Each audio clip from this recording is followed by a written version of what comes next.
Hello, I'm Jill at ingvid.com, and today we're looking at a lesson to help you talk about percentages.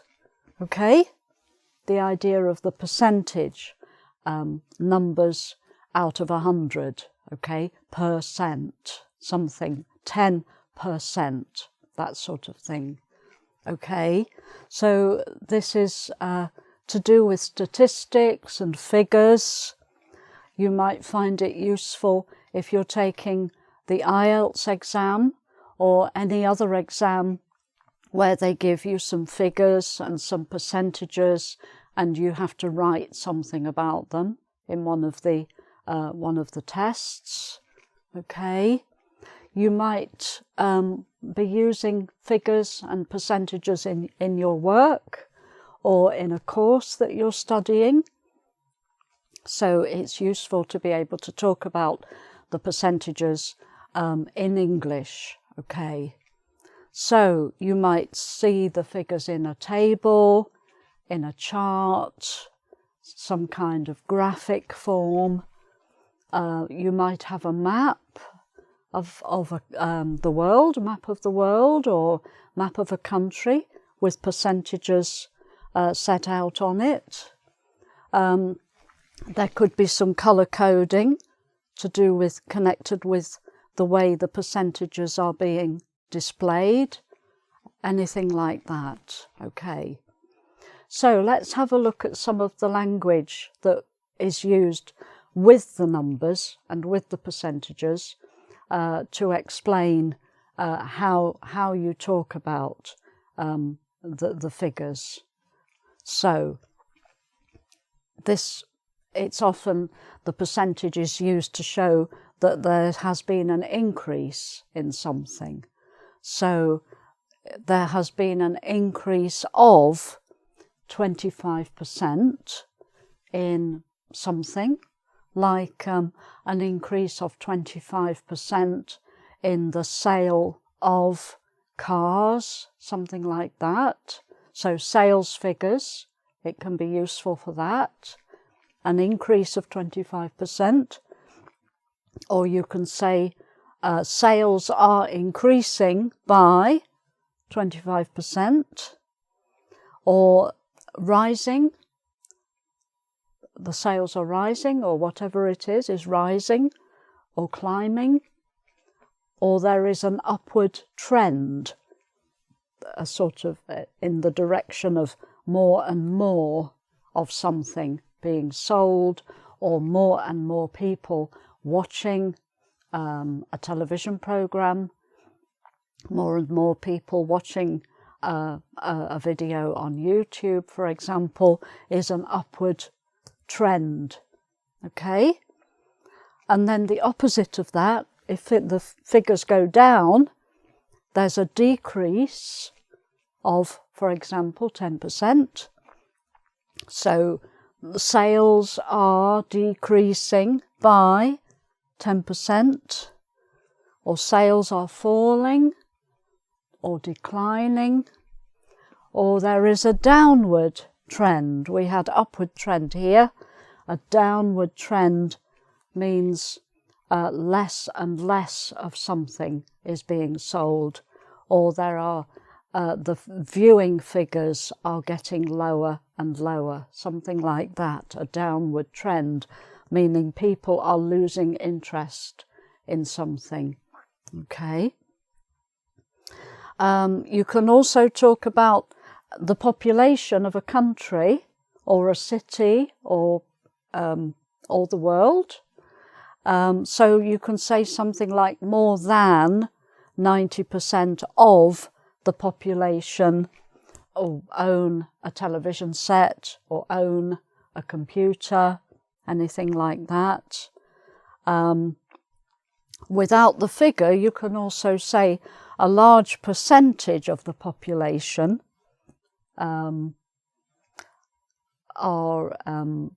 live in rented accommodation or something like that. A large percentage of the population live in rented accommodation, or a small percentage of the population own a property, something like that, okay?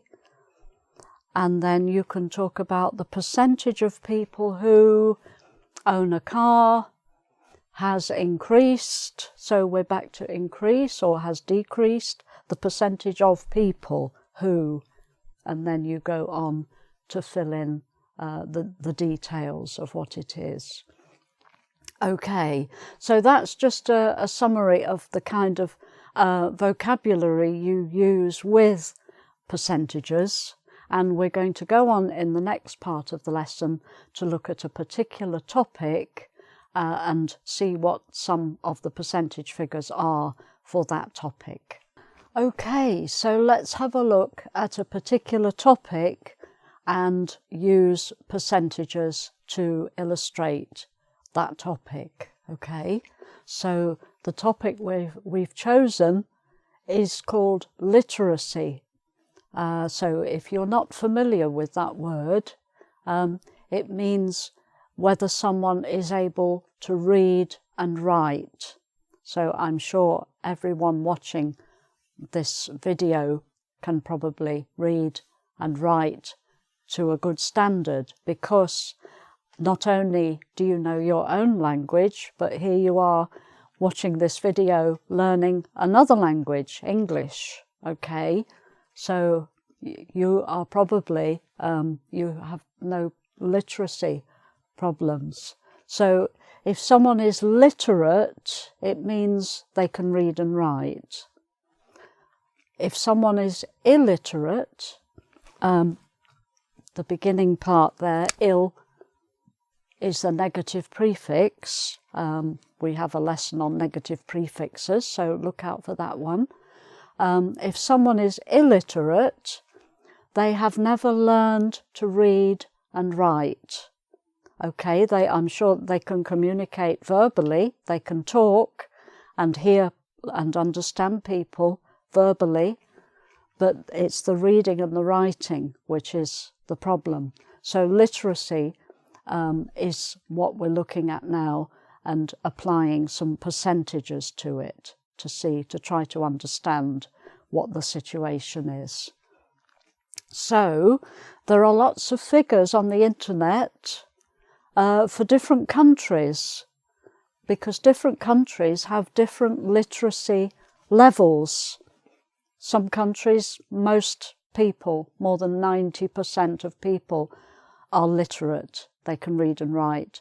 But in some countries, the figure is very low, and there are lots and lots of people who can't read or write.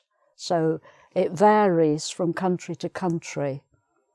And there's one organisation in particular, UNESCO, which is part of the United Nations, UN, and it stands for Education, Science and Culture, who have collected a lot of figures, statistics, and they have listed all the countries in the world, and they have shown what the literacy rates are for those countries.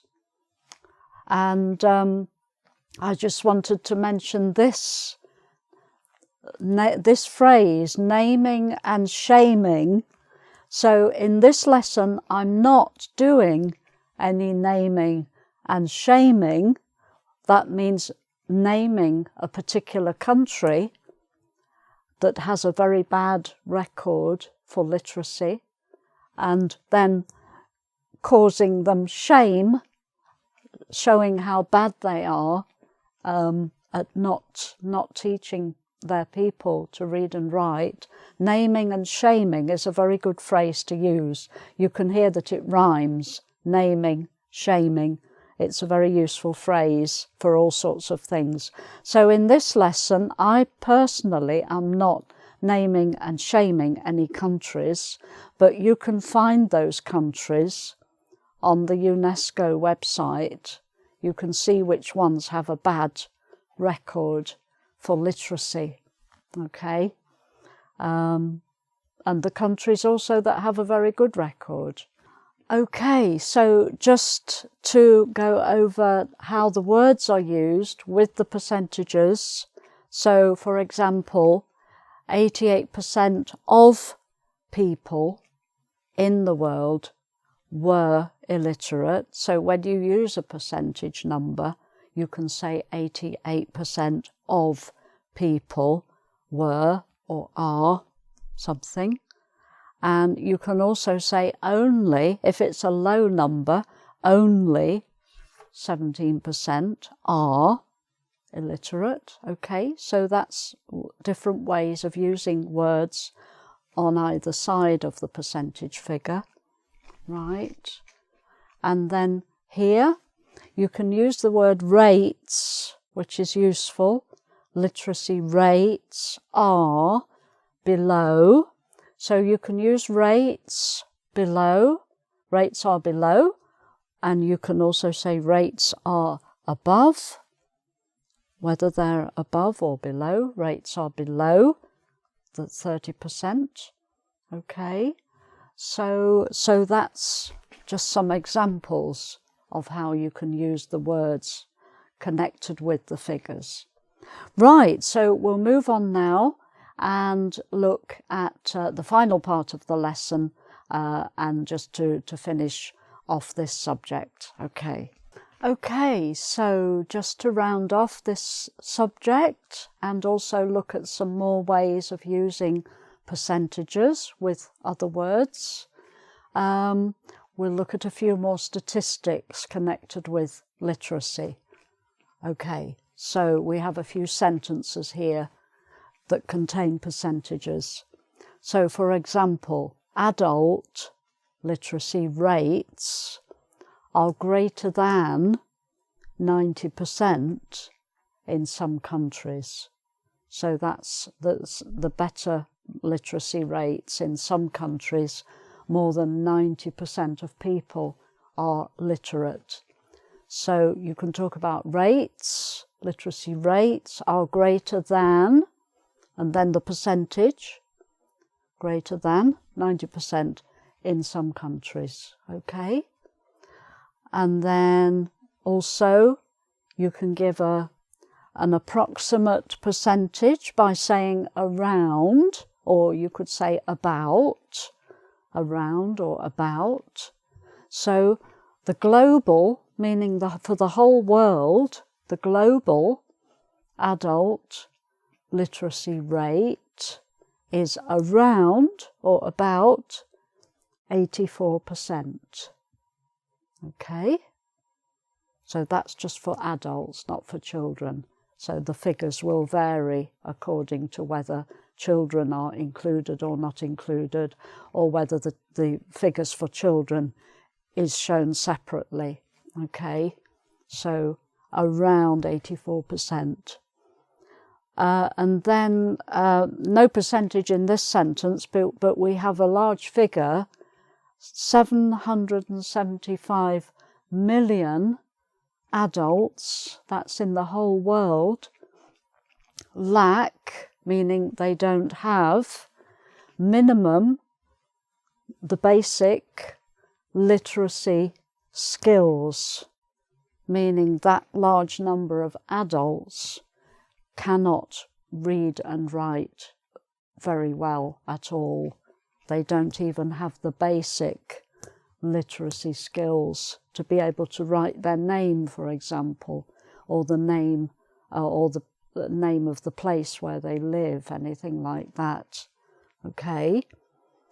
So, and then we have an interesting percentages can also be used to show differences between different sets of people, either by class or age or gender, or, as I mentioned, adults and children.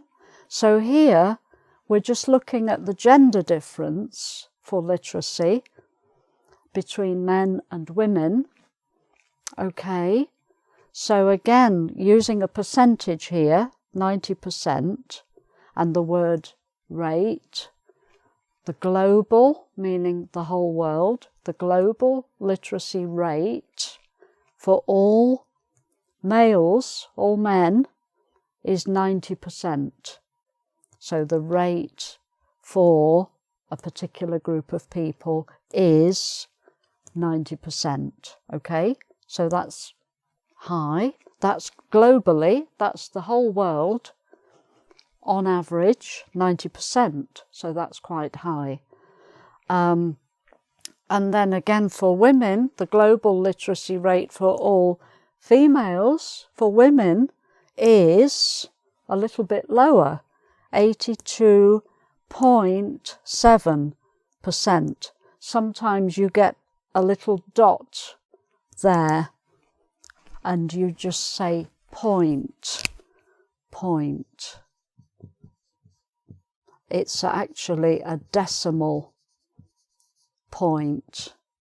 So point is that little circle there. So when you say it, you say 82.7%. So if you're good at maths, you will know what a decimal point is.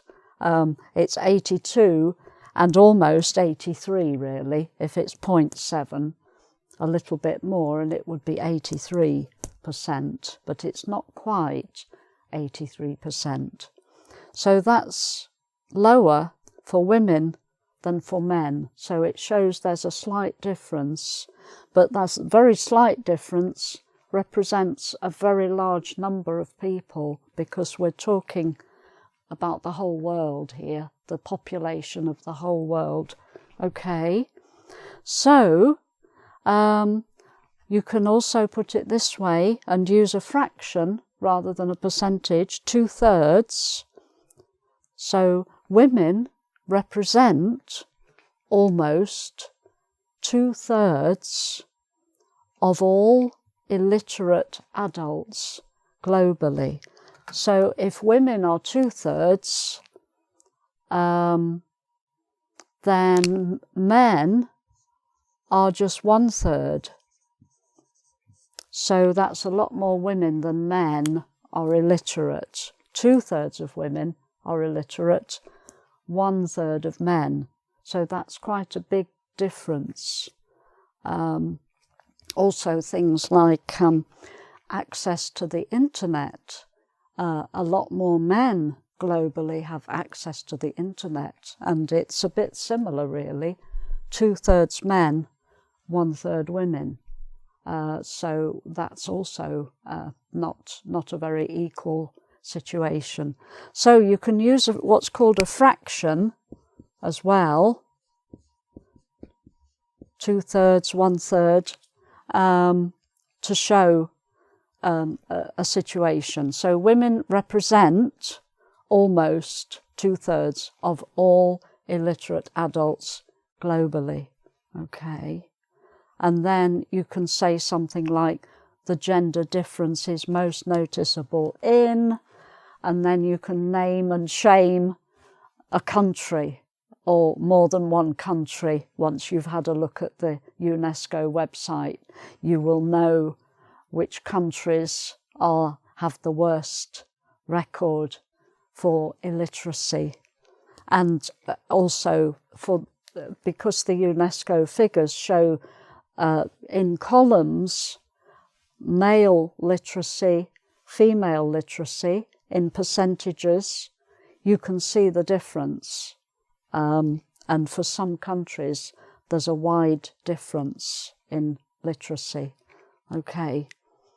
So I hope that's been useful to explain how you can talk about percentages, and that, you know, these are figures and they're very specific. So if you're doing a test or an exam and you're given a table or a graph to write about and you see percentages in it, then I hope this will help you to put the words together to be able to say something specific about the situation as shown through the percentage figures. Okay. And also maybe in an exam you're asked to write an essay on a topic. So if you have the choice of writing about literacy as an essay subject, then I hope this lesson's given you a little bit of information for that as well. So I hope you found it useful, and if you ever get the opportunity to help somebody who is trying to improve their reading and writing skills, maybe someone who is actually illiterate, you might want to do what we say, do your bit to help. Just spend a little bit of time with somebody and try to help them to improve their reading and writing skills. It can be very satisfying, and it can really change a person's life once they've learned how to read and how to write. It can make a very, very big difference. So I hope you'll take any opportunity you can to help somebody in that way. So, okay, so that's percentages and how to talk about them. If you'd like to go to the website, there is a quiz on this topic. So please give that a try and see how you do. And thank you for watching, and hope to see you again soon. Okay, bye for now.